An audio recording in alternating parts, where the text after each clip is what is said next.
በእንግሊዝ ፕሪሚየር ሊግ የመጨረሻው ምዕራፍ ላይ እንገኛለን። አርሰናል ደግሞ ከቦርንመዝ ጋር የሚያደርገው ጨዋታ በጣም ትኩረትን ይስባል። ብዙ ነገሮች ይነሱበታል። በአሰልጣኝ ሚካኤል አርቴታ ቡድን ከጉዳት ዜናዎች ጋር በተያያዘ ስለ ዋንጫው ዓመት በተለይ ደግሞ በዚህ ሳምንት ላይ አርሰናል ቀላል የመባል ተጋጣሚ የሚገጥሙ ቦርንመዝን ነው በኤምሬትስ ስቴዲየም። ቼልሲ ደግሞ ስታንፈርድ ብሪጅ ላይ ማንቸስተር ሲቲን ያስተናግዳል። ለዚህ ደግሞ ለአርሰናል በጣም መልካም እድል ይዞ ሊመጣ የሚችል አይነት ጨዋታ ሊሆን ይችላል። ቼልሲ እንደ ባለውለታ ሊቆጠር ይችላል። ከዚህ በፊት በውድድር አመቱ ላይ አንዳንድ ተጫዋቾችን እንደ ባለውለታ እንደ አስፈላጊ ተጫዋችነት ስንመለከታቸው እንደነበር ይታወቃል። ሰላም ጤና ይስጥልን ክቡራትና ክቡራን፣ እንደምን አላችሁ? ስፖርታዊ ጉዳዮቻችን ተጀምሯል። አርሰናል ከቦርንመዝ ነገ የሚደረግ ትልቅ ጨዋታ ነው። በዚህ ጨዋታ ዙሪያ ጥቂት ነጥቦችን እናነሳለን። ግምት፣ አስተያየት፣ ሀሳቦቻችሁን እንቀበላለን። በጨዋታው ዙሪያ ስለስንት የሚጠናቀቅ ይመስላችኋል? ፖል ሜርሰን እና እንዲሁም ደግሞ ማርቲን ኮሄን ያነሷቸው ጉዳዮች አሉ። ጨዋታውን በተመለከተ የሁለቱ ቡድኖች የቅርብ ጊዜያት ግንኙነት እንዲሁ በስፋት ይነሳል። ሌሎችንም አጫጭር የአርሰናል ጉዳዮች እናነሳለን። 7 የሚቀሩ ጨዋታዎች ቦርንመዝ፣ ማንቸስተር ሲቲ፣ ኒውካስል ዩናይትድ አይነት ቡድኖች አሉ። እነዚህ ቀላል የሚመስሉ ጨዋታዎች በየማሉ ሊኖሩ ይችላሉ። ነገር ግን ኖ ፍሪ ላንች እንደሚባለው ምንም በነጻ የሚገኝ ነገር የለም። ሁሉንም በጥንካሬ ቡድኖች ያደርጉታል ተብሎ ይጠበቃል። ዝውውሮችን በተመለከተ የምናነሳቸው ሀሳቦች አሉ። በተለይ በዚህ ወቅት ላይ ከሚነሱ ሀሳቦች መካከል ኤታን ንዋኔሪን የተመለከተ ጉዳይ ሀሳባችሁን አጋሩን። ኤታን ንዋኔሪ በአርሰናል ቤት ቢቆይ ትመርጣላችሁ ወይስ ደግሞ አርሰናል ቢሸጠው ትመርጣላችሁ? ከአንድ ክለብ ጋር ስሙ እየተያዘ ይገኛል። በክረምቱ አርሰናል ሊሸጠው ይችላል የሚሉ ጉዳዮች እየተነሱ ይገኛሉ። የአውሮፓ ቻምፒየንስ ሊግን በተመለከተም ጥቂት ነጥቦች እናነሳለን። ሳሚ ማክዌል ከሚካኤል አርቴታ ውል ከአርሰናል ተጫዋቾች ከሚለቁ ስም ዝርዝሮች ጋር በተያዘ እንዲሁም ደግሞ እነ ጆሽ ክሮንኬ ባለፈው ፌብሩዋሪ የካቲት ላይ ወደ ለንደን መጥተው ቤዛቸው እንደሚታወቀው አሜሪካ ላይ ቆይታ የሚያደርጉ ቤተሰቦቻቸውም እነሱም አሜሪካዊ እንደሆኑ ይታወቃል። ስታን ክሮንኬ ልጃቸውም ጆሽ ክሮንኬ በአሜሪካ ነው ነዋሪነቱ። ነገር ግን ወደ ለንደን መጥቶ ከሚካኤል አርቴታ ከአርሰናል ሊቀመንበር ጋር ንግግር አድርጎ እንደነበረ ይታወቃል። እነዚህ በዝርዝር የሚነሱ ጉዳዮች ናቸው። አርሰናልን በተመለከተ በውድድር አመቱ የተጨናነቀበት ወቅት ላይ ምን አይነት ለውጦች ነበሩ የሚለውን ዚ አትሌቲክ አንድ አልተርኔቲቭ ፕሪሚየር ሊግ ቴብል ብሎ የሚያወጣቸው ቁጥሮች አሉ። እዛ ቁጥር ላይ የተመለከትናቸው ነጥቦች አሉ። ዝውውሮች ላይ ደግሞ የዩሊያን አልቫሬዝ ጉዳይ ላይ እንዲሁም ደግሞ የሞርተን ሄልሞን ጉዳይን በተመለከተ አማካኝ ስፍራ ላይ የሚነሳ ዝውውር አለ። በስፋት እነዚህን ጉዳዮች እየነገርናችሁ እንቆያለን። ሀሳብ አስተያየቶቻችሁን ጻፉልን፣ መልእክቶቻችሁን እንጠብቃለን። ትናንትና ከእናንተ የመጡልን ጥቂት ሀሳቦች አሉ። በአውሮፓ ቻምፒየንስ ሊግ ላይ አርሰናል ምን እድል አለው የሚለውን አንዳንድ ጥቂት ነጥቦችን አነሳላችኋለሁ። በአውሮፓ ቻምፒየንስ ሊግ ላይ አርሰናል ዋንጫውን የማሸነፍ ምን ያክል ግምት ተሰጥቶታል? ለምሳሌ በከረንትሊ አርሰናል አሸንፏል። ባየር ሙኒክ፣ ፓሪስ ሰን ጀርመን፣ አትሌቲኮ ማድሪድ የመጀመሪያውን የኳርተር ፋይናል የፈርስት ሌግ የመጀመሪያ ጨዋታ ማሸነፋቸውን ተመልክተናል። የመልሱን ጨዋታ ምን ያክል ውጤቱን ሊቀለበስባቸው ይችላል የሚለው ምናልባት የአትሌቲኮ ማድሪድ ነገር ሊያጠራጥር ይችላል። ባርሰሎና ከባድ ተጋጣሚ ነው። ሊቨርፑል በጣም ትልቅ ዳገት እንደመግፋት ተራራ እንደ መግፋት አይነት ትልቅ ስራ ይጠብቋል። ሪያል ማድሪድም ከሜዳ ውጪ ያንን ፈተና መወጣት ይኖርበታል። አርሰናል ከነዚህ ሁሉ ቡድኖች ቀላሉን ጨዋታ ያደርጋል በኤምሬትስ ተብሎ ይጠበቃልና በዚህም ኦፕታ ሱፐር ኮምፒውተሮች ግምቶቻቸውን አስቀምጧል። 36% አርሰናል ቻምፒየንስ ሊጉን የማሸነፍ፣ ባየር ሙኒክ 29%፣ ፓሪስ ሰን ጀርመን 16%፣ አትሌቲኮ ማድሪድ 9 እያለ ይቀጥላል። ባርሰሎና 4፣ ሪያል ማድሪድ 3፣ ሊቨርፑል 2፣ ስፖርቲንግ ሊዝበን 1% ቻምፒየንስ ሊጉን የማሸነፍ ቅድሚያ ግምት አግኝተዋል። በቀጣይ ጨዋታ ላይ እነማንን አርሰናል ቢያገኝ ይመረጣል የሚለውንም ጥያቄ ስናነሳ ነበር። በአጠቃላይ ግን አርሰናል ሰሚፋይናሉን 91.6 ወይም 92% ሰሚፋይናሉን የመቀላቀል እድል አለው። ከሰሚፋይናሉ ውጪ የመሆን 8% እድል ነው ያለው። በጣም ሰፊ እድል ነው ያለው። ፋይናሉ ላይ መገኘት 65.7%። ከሰሚፋይናል በኋላም ሰሚፋይናል ላይም በቀላሉ ይወጣል ተብሎ ይጠበቃል። ቻምፒየንስ ሊጉን ለማሸነፍ ደግሞ 36.9% ያክል ቅድሚያ ግምት አግኝቷል። ባየር ሙኒክ ሰሚፋይናል ላይ የመድረስ 86 ነጥብ አካባቢ 86.9%፣ እንዲሁም ፋይናል ላይ 54.1%፣ እንዲሁም ደግሞ ዋንጫውን የማሸነፍ 8.9% ወይም ደግሞ 9% ልትሉ ትችላላችሁ። እንዲህ ያለ ይቀጥላል። በአርሰናል በኩል ትናንትና ያቀረብንላችሁ ጥያቄዎች ነበሩ። በቀጣይ በአርሰናል በኩል በኳርተር ፋይናሉ ስፖርቲንግ ሊዝበን በቀላሉ ያሸንፋል ተብሎ ይጠበቃል። ሰሚፋይናል ላይ ግን ማንን መቅጠም ትመርጣላችሁ? ባርሰሎና ባርሰሎናን ወይስ ደግሞ አትሌቲኮ ማድሪድን ብለን ጥያቄ አቅርበን ነበረ። ባይሳ ይብሳ የጻፈልን መልእክት አለ። ለመበቀል ባርሰሎና የተሻለ ነው ብሎናል። ከዛ ውጪ ጥበቡ የጻፈልን መልእክት አለ። አትሌቲኮ ማድሪድ የተሻለ ነው ለአርሰናል የሚል መልእክቱን የጻፈልን ሌላኛው አድማጫችን ነው። እኔ የምፈልገው አትሌቲኮ ማድሪድን ብናገኘው ነው፣ ደስ ይለኛል ዳግም የሚል መልእክቱን ደግሞ የጻፈልን ቶፊቅ ዮኬሬሽ ነው። ቶፊቅ ዮኬሬሽ ሌላ ሀሳብ አንስቶልናል። በተለይ ደግሞ ቪክቶር ዮኬሬሽን በተመለከተ ችግሩ እሱ አይደለም፣ ጥሩ አማካኝ የለም በአርሰናል ቤት ኳሶች ብዙ እየደረሱት አይደለም እንጂ ምርጥ አጥቂ ነው የሚል መልእክቱ ልኮልናል። አየነው ሙሉዓለም ዳኒ ኦልሞን በተመለከተ ትናንት ዝውውርን በተመለከተ ስናነሳ የነበረው ጉዳይ አለ። ዳኒ ኦልሞ አርሰናል በጉዳት የታመሰ ተጫዋች ነውና እንደ ኦደጋርድ አይነት ተጫዋች ነው። ስለዚህ እሱ ቢመጣ የሚጨምረው ነገር የለም። ጄኒስ ፒተር ቢፈርም የተሻለ ይሆናል። እንዲሁም ደግሞ ትሪስሆልዲ ኮፋን አይነት ዝውውሮች በአርሰናል በኩል አልቫሬዝስ ምን አዲስ ነገር አለ የሚል ጥያቄ አቅርቦልናል። ዩሊያን አልቫሬዝን በተመለከተ በጣም መልካም በጣም ጥሩ ዜና አርሰናልን በተመለከተ አስቀድመን እንዳልኳችሁ ነው። ግምቶቻችሁን ላኩልን። አርሰናል ከቦርመዝ ስለ ስንት ይጠናቀቃል? ሀሳብ አስተያየቶቻችሁን እንቀበላለን። መልእክቶቻችሁን ጻፉልን። ይህንን ቪዲዮ ላይክ አድርጋችሁ ጀምሩ። ቪዲዮዎቻችንን ብዙ ሰው ላይክ እያደረገ አይደለም። እንደምንሰራቸው ቪዲዮዎች ጥራት በእናንተ ልክ እንግዲህ እንደሚያየው ሰውም ቁጥር ለምሳሌ ትናንትና ከ1000 በላይ ሰው ቪዲዮችንን ተመልክቶታል። ነገር ግን ላይክ ያደረጉ ሰዎች 100 አይሞሉም። ነገር ግን ላይክ እያደረጋችሁ ጀምሩ። የእናንተ አንድ ላይክ በእጅጉ ያግዘናል። አርሰናል ከቦርመዝ በቅርብ ዓመታት ላይ አርሰናል ፍጹም የበላይነት አለው ብለን ልንወስድ እንችላለን። ወይም አንድ 20 ጨዋታዎችን እንደዚህ አይነት መራግብሮችን ብንወስድ አርሰናል ጥሩ ቡድን ይመስላል። ዲፌንሲቭሊ ጥሩ ቡድን ነው። የሊጉ ቤስት ቡድን ነው። ቼሪሾች ወይም ደግሞ ቦርመዛዎች ደግሞ በማጥቃት ረገድ ጥሩ ከሚባሉ ቡድኖች መካከል እንደተቀመጡበት ደረጃ አይደለም። በጣም ጥሩ አስፈላጊ ቁጥሮችን ያስመዘጉበት ሂደት አለ። በደረጃ ሰንጠረዥ ላይ ቦርመዝ 13ኛ ደረጃ ላይ ይቀመጥ እንጂ የአውሮፓ ቦታን ይዞ ለማጠናቀቅ ለምሳሌ 42 ነጥቦችን ይዞ 13ኛ ደረጃ ላይ የተቀመጠ ቡድን ነው። 6ኛ ደረጃ ላይ ካለው ወይም ደግሞ 5ኛ ደረጃ ላይ ከተቀመጠው ሊቨርፑል ብንመለከት ሊቨርፑል 5ኛ ደረጃ ላይ በ45 ነጥቦች በ49 ነጥቦች ነው የተቀመጠው። 42 ነጥብና 49 በማከላቸው የ7 ነጥብ ልዩነት ነው ያለው። ከቸልሲ ጋር ደግሞ የ6 ነጥብ ልዩነት ወይም የሁለት ጨዋታ እድሜ ነውና የአውሮፓ ቻምፒየንስ ሊግ ቦታ ባይቀነው የዩሮፓ ሊግ ቦታ ላይ ወይም ደግሞ ዩሮፒያን ኮንፈረንስ ሊግ ላይ ለመጫወት ሰፊ እድል ያለው ቡድን እንደሆነ ይታወቃል። በዚህ ጨዋታ ላይ በአርሰናል በኩል ጥሩ ጥንካሬውን የሚያሳይበት የ2025/26 የውድድር ዘመን ጉዞውን እንግዲህ ቤንች ማርክ አድርጎ የመጀመሪያ ጊዜያት ላይ የነበሩ ሂደቶችን የሚያስቀጥልበት ይሆናል ተብሎ ይጠበቃል። ከባለፉት 16 የሁለቱ ቡድኖች ግንኙነት አርሰናል 11ን አሸንፏል። ጥሩ የሚባል ቁጥር ነው። ከዛ ውጪ ደግሞ የቅርብ ጨዋታዎችን ጃንዋሪ 3 2026 ላይ ተገናኝተው ነበር ሁለቱ ቡድኖች በፕሪሚየር ሊግ ላይ አርሰናል 3-2 አሸንፏል። በዛ ጨዋታ ላይ ሌላ ምሳሌ ማንስተን አንድ ቁጥር አነሳላችኋለሁ ወደ በኋላ ላይ። ከዛ ውጪ ቦርመዝ ከዛ በፊት የነበሩ ለጨዋታዎችን አሸንፎ ነበረ።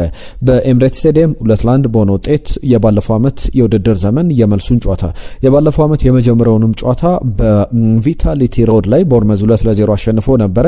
ከዛ አስቀድሞ ያሉ ጨዋታዎችን አርሰናል 3-0 እና 4-0 አሸንፏል። በቅርብ ጨዋታዎች ላይ ግን ቦርመዝ የመጨረሻ 3 ጨዋታዎች ላይ ሁለቱን ያሸነፈበት ጥሩ ቁጥሮች ያሉት ቡድን ነው። ነገር ግን ያንን ነገር አርሰናል የቅርብ ጊዜ በባለፉት 5 ጨዋታዎች 3ቱን ቢያሸንፍም ከዛ የበለጠ ቦርመዝ የአንዶኒ ኢራዮላ ቡድን ጥሩ ቡድን እንደሆነ መናገር ይቻላል። ከዛ ውጪ ማርቲን ኩዌን አርሰናልን በተመለከተ ጨዋታውንም በተመለከተ የሲዝኑ በጣም ዲፋይኒንግ ሞመንት ላይ እንደሚገኝ አንድ አስተያየት ሰጥቷል። ፖል ሜርሰንም ያነሷቸው ጉዳዮች አሉ። የፖል ሜርሰንን ሀሳብ አንስቼ ልጀምር። በተለይ እኔ ፐርሰናሊ እንደማስበው አርሰናል የፕሪሚየር ሊጉን ዋንጫ ያሸንፋል። በዚህ ሳምንት የፕሪሚየር ሊጉን ፉክክር ያበቃለታል ብዬ አስባለሁ። አርሰናል ቦርመዝን ያሸንፋል ብዬ ገምታለሁ። ከዛ በኋላ የነጥብ ልዩነቱ ከማንቸስተር ሲቲ ጋር ከ9 ወደ 12 ከፍ ይላል። ነገር ግን ሲቲ ቼልሲን በስታንፈርድ ብሪጅ እሁድ ዕለት ያሸንፋል ብዬ አላስብምና ለሚኬል አርቴታ ቡድን ደግሞ በጣም ኮምፎርታብሊ በጥሩ መንፈስ በጥሩ ብቃት ጨዋታውን ያሸንፋል ብዬ ገምታለሁና አርሰናል በጣም ቡስት የሚያደርግበት ጥሩ ዊኬንድ ይሆናል አርሰናል ብዬ ገምታለሁ የሚል ግምቱን ያስቀምጣል። ፐርሶናል ፕሬዲክሽኑን ኦፒኒየኑን ያስቀመጠው ፖል ሜርሰን። ማርቲን ኩዌን ደግሞ ሌላኛው የቀድሞ አርሰናል ተጫዋች ካነሳቸው ጉዳዮች መካከል አርሰናል በሚያሳምን ብቃት ቦርመዝን ያሸንፋል። ከዛ በኋላ የመጨረሻ 6 ጨዋታዎችን ደግሞ መመልከት ነው። ማንቸስተር ሲቲ ስትራግል ያደርጋል ብዬ እጠብቃለሁ፣ ይቸገራል በመጠኑም ቢሆን በቸልሲ ጨዋታ ብዬ እጠብቃለሁና አርሰናል ቀድሞ እንደመጫወቱ የነጥብ ልዩነቱን ወደ 12 ከፍ ያደርጋል። በዛ ሰዓት ላይ ማንቸስተር ሲቲ በጫና ውስጥ የሚያደርገው ጨዋታ ይሆናል። ሳይኮሎጂካሊም ማተር ያለው ጨዋታ ነውና አርሰናል የመጀመሪያውን ጨዋታ የቦርመዝን ጨዋታ አሸንፎ የበለጠ ነገሩን ታይትል ዲፌንዲንግ እንዲሁም ደግሞ ታይትል ዲፋይኒንግ ሞመንት እንደሆነ መናገር ይቻላል። ለሁለቱም ቡድኖች በጣም አስፈላጊ ሳምንት ነው። አርሰናል ያንን አድርጎ ነገሮችን ያስተካክላል ብዬ አስባለሁ ይላል። የቀሪ 7 ጨዋታዎች ነው ያሉት። የቦርመዝ ጨዋታ ማንቸስተር ሲቲ፣ ኒውካስትል፣ ፉላም፣ ዌስትሃም፣ በርንሌይ፣ ክሪስታል ፓላስ። በተለይ እስከ ኒውካስትል ዩናይትድ ያሉ ሳምንታት በጣም ከባድ ሊሆኑ ይችላሉ። ከዛ በኋላ ፉላም፣ ዌስትሃም ዩናይትድ፣ በርንሌይ እና ክሪስታል ፓላስ እንደ አመጣጣቸው ጥሩ ነው ወይ በየሂደቱ የምንመለከተው ጉዳይ ነውና ከ7ኛው ሳምንት ጀምሮ አርሰናል ሲመራ ሰነባብቷል። 32ኛ ሳምንት ላይ በፕሪሚየር ሊግ ላይ ደርሰናልና የነጥብ ልዩነቱን ከ12 ከ9 ወደ 12 ከ12 ወደ 15 እያለ መቀጠል ያለበት ይመስላል።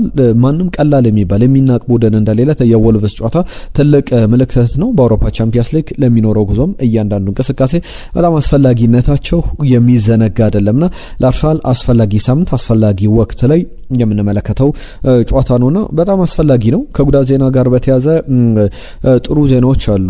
ሙሉ ልምድ የጀመረ ተጫዋች አለ። ኤበረቺዜ ሙሉ ልምዱን ጀምሯል። ስካይ ስፖርት ያንን ሲዘግብ ተመልክተናል። እድሎች ያገኘዋል ተብሎ ይጠበቃልና በተለይ እሱ የተለየ ዳይሜንሽን ለቡድኑ ይሰጣል። ቡድኑን በማገዝ በማበረታታት ረገድ የተለየ ዳይናሚዝም በመፍጠር ረገድ በጣም አስተዋጽኦ ከፍ ያለ እንደሆነ መናገር ይቻላል። ማርቲን ኦዴጋርድ ጉዳት እንደነበረበት ይታወቃል። ባለፉት ጨዋታዎች ላይ ተመልክተናል። ሊያንድሮ ትሮሳርድ ከሜዳ ርቆ የነበረበት ጨዋታ ይታወሳል። ወደ ሜዳ ይመለሳል። ቡካዮ ሳካ፣ ጁሪን ቲምበር፣ ኤበረቺዜ መመለሳቸው ጥሩ ነው። ፔሮ ኤንካፔ፣ ምናልባት ሚካኤል ሜሬኖ በጉዳት ምክንያት ረጅም ሳምንታት ከሜዳ ሊርቁ የሚችሉ ተጫዋቾች ናቸው። እነዚህ ጉዳዮችን ካነሳን ዘንዳ ወደ ሌሎች ሀሳቦቻችን እንለፍ። ነገም አዳዲስ የአርሰናልን ጉዳዮች ከጨዋታው ጋር በተያያዘ የሚነሱ ሀሳቦችን ይዘን እንመለሳለን። ዝውውሮችን የተመለከቱ ጉዳዮችን ሌሎችን ባለሙያዎች የሰጧቸውን አስተያየቶች አካተን ነገ እንመለሳለን። ከዝውውር ዜና ጋር በተያያዘ ግን አርሰናል ከቦርመዝ ግምቶቻችሁን ላኩልን። ዝውውሮችን በቀጥታ ልለፍና ሳሚ ማክዌል አንዳንድ ጉዳዮችን አንስቷል። የቀድሞ ሜሎን ላይ ሲጽፍ የምናውቀው አሁን ደግሞ በዚህ ወቅት ላይ የአርሰናል ብዙ ሶርሶች ያሉት የሚባለው የአርሰናል ውስጥ አዋቂ ነው የሚባለው ሳሚ ማክዌል ጋዜጠኛ ሳሚ ማክዌል የጻፈው አንድ አርቲክል አለ። በጣም ብዙ ዝርዝር ጉዳዮችን አንስተዋል። አርሰናል ዲፋይኒንግ ሞመንት ላይ እንደሆነ ቅድም ሳነሳላችሁ ነበር። ፕሪሚየር ሊጉን ከ2 ዓመታት በኋላ ለማንሳት በቻምፒየንስ ሊግም ላይ ምን ያክል ጉዞ ይቀሯል የሚለውን እንመለከታለን። በእርግጥ ፕሪሚየር ሊጉን ማንሳት ለአርሰናል የመጀመሪያ ጉዳይ ነው። ብልጥ ልጅ የያዘውን ይዞ ያለቅሳል እንደሚባለው ለአርሰናልም መጀመሪያ ፕሪሚየር ሊጉ ነው ታርጌት ማድረግ ያለበት። ከዛ በኋላ የአውሮፓ ቻምፒየንስ ሊግ ጨዋታዎችን ጌም ባይ ጌም ማኔጅ ማድረግ ያስፈልጋል። ለምሳሌ የመጀመሪያውን ጨዋታ ስፖርቲንግ ሊዝበንን 1-0 እንዳሸነፈው የመልሱን ጨዋታ ቢቻል በሰፊ የግብ ልዩነት ካልተቻለ በጠባብ ውጤት እሱም ካልሆነ ደግሞ ባቻ ውጤት አጠናቀው ወደ ቀጣዩ ዙር ማለፍ። ከዛ በኋላ የሚመጣውን ቡድን ደግሞ እንዳመጣጡ እየተመለከቱ መቀጠል ያስፈልጋል። ከዛ በኋላ የቻምፒየንስ ሊግን ወይም ደግሞ ሁለቱም ዛፍ ላይ ፕሪሚየር ሊግም ላይ ቻምፒየንስ ሊግም ላይ ትኩረት አድርጎ መንቀሳቀስ በመጠኑ ቢሆን ነገሮችን ሻርተት እንዲያደርግ ያደርገዋልና በሚኬል አርቴታ ትረስት ዘ ፕሮሰስ አካሄድ አሁን ፕሮሰሱን ማመን ያለብን የመጨረሻ ሰዓት ላይ ያለን ይመስላል። እንዳርሰናል አብዛኞቹ ደጋፊዎች በዚህ የሚስማሙ ይመስለኛልና በዚህ ሂደት ላይ ደግሞ የሚነሱ የቡድን ዜናዎች አሉ። ሚኬል አርቴታ ውሉ ይራዘምለታል አይራዘምለትም? ሉዊስ ስኬሊ፣ ኤታን ኖኔሪ የአካዳሚ ውጤቶች ናቸው። በቀጣይ ዓመት ይቆያሉ አይቆዩም?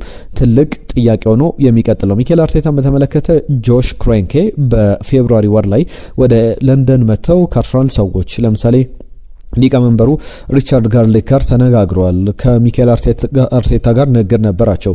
ሚኬል አርቴታ ለመጨረሻ ጊዜ ውሉን ያራዘመው 2024 ላይ ነበር። ከዛ በኋላ ዳግም ውሉን ለማራዘም ከክለቡ ጋር እየተነጋገረ ይገኛል። አሁን በአመት 10-15 ሚሊዮን ፓውንድ ያገኛል። 2024 ላይ በፈረመው ውል በወቅቱ 10 ሚሊዮን ፓውንድ ቋሚ ደሞዙ ነው። ከዛ በኋላ 5 ሚሊዮን ፓውንድ ደግሞ ቡድኑ ለቻምፒየንስ ሊግ ማለፉን ባረጋገጠው ወቅት ላይ የሚከፈለው ክፍያ ነው። ከሱ ከፍ ያሉ ክፍያዎች የሚከፈላቸው ሁለት አሰልጣኞች አሉ ተብሎ ይታሰባል። አንደኛው አሰልጣኝ ፔፕ ጋርዲዮላ ነው በማንቸስተር ሲቲ 20 ሚሊዮን ፓውንድ፣ ዲየጎ ሲሞኒ በአትሌቲኮ ደ ማድሪድ 25 ሚሊዮን ፓውንድ ይከፈላቸዋል ተብሎ ይነገራልና ብዙ ሊነሳ የሚችሉ ጉዳዮች አሉ። ጆሽ ክሮንኬ በቀጣይ ሚኬል አርቴታ ውሉን ማራዘም እንዳለበት እምነት አላቸውና ከጆሽ ክሮንኬ በለንደን መገኘት ፌብሩዋሪ ላይ ከአርሰናል ሰዎች ጋር መነጋገር ጋር በተያያዘ በዛ ደረጃ ሊታይ የሚችል ጉዳይ ነው። አርሰናል ግን እንዳጠቃላይ ፐርማነንትሊ በቋሚነት በውሰት ውልም ሊለቃቸው የሚችሉ ተጫዋቾች ከዛ በተጨማሪም ሊያመጣቸው ስለሚችሉ ስሞች እናነሳለን። አርሰናል 3 ቦታዎች ላይ እቅዶች አሉት። ተከላካይ አማካኝ ቦታ ላይ ወይም ደግሞ ሴንትራል ሚድፊልደር ቦታ ላይ፣ የቀኝ መስመር አጥቂ ቦታ ላይ እንዲሁም ደግሞ ፉልባክ ቨርሳታይል የሚባል በቀኝም በግራም በሁለቱም ፍላንኮች ላይ መጫወት የሚችል የመስመር ተከላካይ ማስፈረም ይፈልጋልና እንደ አርሰናል ነገሩን ስንመለከተው አንድሪያ ቤርታም በሚፈለገው ደረጃ ትልቅ ዝውውሮችን ለማድረግ የሚያግዛቸው ነገሮች ቢኖሩም እክል የሚሆኑ ነገሮች አሉ። አንደኛው 250 ሚሊዮን ፓውንድ አርሰናል ባለፈው ክረምት አውጥቷል። በክለቡ በኩል አንዳንድ ተጫዋቾች ሲለቁ ደሞዛቸውንም ለቀው ወይም ደግሞ ያንን ደሞዝ ክለቡ ለሌላ ሰው መክፈል ይችላል። በአመት ብዙ ገንዘቦችን ያተርፋልና ከአርሰናል ጋር በተያዘ የዚህ የ250 ሚሊዮን ፓውንድ ወጪውን ለማካካስ በሚቀጥለው ውድድር ዘመን ፒኤስአር የለም ወይም የዚህ የፋይናንሻል ሰስቴናቢሊቲ ሩል አለ። የፕሮፊት ኤንድ ፋይናንሻል ሰስቴናቢሊቲ ሩል ላይ የሚነሱ ጥያቄዎች አሉ። በዛ ደረጃ አዲስ ህግ አለ በሚቀጥለው ውድድር ዘመን የሚተገበር ስኳድ ኮስት ሬሾ ሩል የተባለ። በዚህ በስኳድ ኮስት ሬሾ ውል መሰረት አርሰናል ያንን ማመጣጠን ይኖርበታል። ስኳድ ኮስቱ ላይ ለምሳሌ ለፕሪሚየር ሊግ ተጫዋቾች የሚከፍላቸው ክፍያ፣ ለትራንስፈር ኤጀንቶች፣ ለወኪሎች ከዛ በተጨማሪም የስኳድ ኮስቱ አጠቃላይ ኮምፕሮማይዝ ይደረግና የአሰልጣኞች ወጪ፣ የትራንስፈር ወጪ፣ የወኪሎች ወጪ አጠቃላይ ወጪዎች ይደማመርና የአርሰናል ከአርሰናል ሬቨኑ 85 በመቶ በላይ ከሆነ ጥያቄዎች ይነሳሉ፣ ቅጣት ይጠብቋል። በአውሮፓ እግር ኳስ ውድድሮች ላይ ደግሞ ለመወዳደር የማች ረቨኑ አጠቃላይ የክለቡ ገቢዎች ተደማምረው በአጠቃላይ ከ70 በመቶ በላይ ወጪዎቹን ማውጣት የለበትም። ከክለቡ ለምሳሌ 100 ሚሊዮን ቢያገኝ ከ70 ሚሊዮን ዩሮ በላይ ወጪ ማድረግ የለበትምና በዛ ደረጃ የሚታይ ነው እና እዚህ ጋር የሚነሳው ጉዳይ ሌሎችም ትልልቅና ቪክተር ኬሬሽ የመጡበት አመት ነውና ሊለቁ የሚችሉ ተጫዋቾች አሉ በክረምቱ። ጋብሪኤል ኢየሱስ፣ ቤን ዋይት፣ ገብርኤል ማርሴሊ አይነት ስሞችን መጥቀስ ይቻላል። ማርቲን ኦዴጋርድ በክለቡ የሚቆይበት እድል ሊኖር ይችላል፣ ሊለቅም የሚችልበት እድል አለና ከነዚህ ተጫዋቾች ውጪ ደግሞ የሚኬል አርቴታ ቡድን ውስጥ በጣም ጥሩ ሊመጡ የሚችሉ ተጫዋቾች ቢኖሩም አሁንም በዋነኝነት ሉዊስ ስኬሊ፣ ኤታን ንዋኔሪ ሊለቁ ይችላሉ ተብሎ ይጠበቃል። ጋብሪኤል ኢየሱስ፣ ቤን ዋይት፣ ገብርኤል ማርሴሊ በዋነኝነት ስማቸው እንደሚጠራሉ እነዚህ አካዳሚ ተጫዋቾች ናቸው። ከአርሰናል ተጫዋቾች ጋር ከአርሰናል ስኳድ ጋር ያላቸው ትስስር ከአርሰናል ደጋፊዎች ጋር የሚታወቅ ነውና አሁን እነዚህ ተጫዋቾች የሚሸጡበት እድል ሊኖር ይችላል። በተለይ ኤታን ንዋኔሪን በተመለከተ ቦሩሲያ ዶርትመንድ የተጫዋቹ ፈላጊ ነው። ቦሩሲያ ዶርትመንድ እነዚህ አይነት ልምድ አለው። ጁድ ቤሊንጋምን፣ ጀደን ሳንቾን አይነት ተጫዋቾች፣ ጄሚ ጊተንሰን ከፕሪሚየር ሊጉ ክለቦች አስፈርሞ በደንብ አሳድጎ አበልጽጎ በጣም በሚገርም ዋጋ ሲሸጣቸው ተመልክተን እናውቃለንና እንደዚህ አይነት ጥያቄዎች እየተነሱ ይገኛሉ። በቀጣይ ጊዜያት ላይ ምላሽ የምናገኝባቸው ጉዳዮች ይኖራሉ። ዝውውሮችን በተመለከተ ዩሊያን አልቫሬዝን የተመለከተ አንድ ጉዳይ ላንሳ። ዩሊያን አልቫሬዝን በተመለከተ የአትሌቲኮ ማድሪዱ ፕሬዝዳንት ኤንሪኮ ሴሬዞ የሰጡት አስተያየት አለ። አንድ ጋዜጠኛ ይጠይቃቸዋል። ዩሊያን አልቫሬዝ በአትሌቲኮ ማድሪድ በውድድር ዓመቱ መጨረሻ ላይ ይቆያሉ ተብሎ ሲጠየቁ አንተ አመቱ ሲያልቅ በህይወት መኖርን ወይም ደግሞ አለመሞትን እርግጠኛ ነው ወይ ብለው ይመልሱታል። ያ ማለት ደግሞ በቀጣይ ጊዜያት ላይ ዩሊያን አልቫሬዝ የመቆየትም የመልቀቅም ሰፊ ድሎች እንዳሉት የሚያሳይ ነውና በዛ ደረጃ ትኩረት መሰጠት አለበት የሚል ሀሳብም እየተሰነዘረበት ነው። ዩሊያን አልቫሬዝ የማይቆይ ከሆነ አወጣጥ አጠቃላይ ሂደቱም በወጪ ደረጃ በክለብ በኩል አርሰናልን ምን ያክል ያስወጣዋል ሌላ ልናነሳው የሚገባ ጉዳይ ነው። 100 ሚሊዮን ዩሮ እየተባለ ይገኛል። ነገር ግን ከዛም ባነስ ባለ ክፍያ 90 ሚሊዮን ዩሮ አካባቢ ሊገኝ ይችላል። ባርሰሎና፣ ቸልሲ የዩሊያን አልቫሬዝ ፈላጊ ናቸው። ለእነሱም ጥሩ ዜና ይመስላል። አርሰናል በተለይ ተጫዋቹን አጥብቆ ጠያቂ እንደሆነ ይታወቃል። ስለዚህ ሊያገኝበት የሚችልበት እድል አለ። ከዩሊያን አልቫሬዝ ውጪ ደግሞ አርሰናልን በተመለከተ ሁለት ዝውውሮች ይነሳሉ። አንደኛውን ጉዳዩ ግን ዛሬ በስፋት ላንሳው የሞርተን ሆይልሞን ጉዳይ ነው። ይህ ዴንማርካዊ ተጫዋች በሚገርም ብቃት በስፖርቲንግ ሊዝበን እየተጫወተ ይገኛልና የሱ በስፖርቲንግ ሊዝበን እንደዚህ ስኬታማ መሆን ደግሞ ፍላጎቶች እንዲኖሩ አሳይቷል። ባለፈው የውድድር ዘመን በእርግጥ እነ ማንቸስተር ዩናይትድ ሌሎችም ክለቦች ሲፈልጉት ነበር። ወደ ስፖርቲንግ ሊዝበን ለቆ ወደ ሌሎች ክለቦች ለመዛወር ተቃርቦ እንደነበር ይታወቃል። በተጫዋቹ በኩል በፋይናንሻል ደረጃ በፊት ሲጠየቅበት የነበረው የሪሊዝ ክሎዙ 70 ሚሊዮን ዩሮ ነው። አሁን ግን አርሰናል በ35 ሚሊዮን ዩሮ አካባቢ በግማሽ ተጫዋቹን ሊያገኝበት የሚችልበት እድል አለ። ትልቅ እክል ሊሆን የሚችለው እዚህ ዝውውር ላይ በተጫዋቹ በኩል የኖርድጋርድ ተተኪ ይሆናል ተብሎ ነው የሚጠበቀውና ኖርድጋርድን መሸጥ ለአርሰናል ትልቅ እክል ሊሆን ይችላል። ከዛ በተጨማሪም ደግሞ በተጫዋቹ በኩል ትልቅ መሰናክል የሚሆነው ተጫዋቹ ከዚህ በፊት መደራደር የሚያደርጋቸው ነገሮች ነበሩ የጌም ታይም በሚል በአርሰናል ደግሞ የመጀመሪያ ተሰላፊ ሊሆን ይችላል። ዴክላን ራይስ፣ ማርቲን ዙሜንዲ ካሉ በእነሱ ደረጃ ላይ እስኪደርስ ድረስ ወይም ሊጉን እስኪላመድ ድረስ በቻምፒየንስ ሊግም ላይ ቦታውን እስኪያገኝ ድረስ ያንን ተጨማሪ ጊዜ ላያገኝ ይችላል እና በዛ ደረጃ ፉርሽ ሊሆን ላይሳካ የሚችል ዝውውር ቢሆንም የሞርተን ሆይልሙን እንዲሁም ደግሞ የዩሊያን አልቫሬዝ ጉዳይ በብዙ መገናኛዎች ብዙ ሀሳቦች እየተሰጠበት ያለ ጉዳይ ነው። ለሁሉም እነዚህን ጥቂት ነጥቦች አነሳን ከአርሰናል ጋር በተያያዘ። እናንተ ሀሳብ አስተያየቶቻችሁን ጻፉልን ባነሳናቸው ጉዳዮች ላይ። ከዛ ውጪ ግምቶቻችሁን ላኩልን። አርሰናል ከቦርንመዝ ለስንት ይጠናቀቃል? ነገም የጉዳት ዜናዎችን፣ አዳዲስ መረጃዎችን፣ የዝውውር ሀሳቦችን አካተን በስፋት የምንመለስ ነው የሚሆነው። ለአብሮነታችሁ ለሰጣችሁን ጊዜ ከልብ እናመሰግናለን። ጤና ይስጥልን።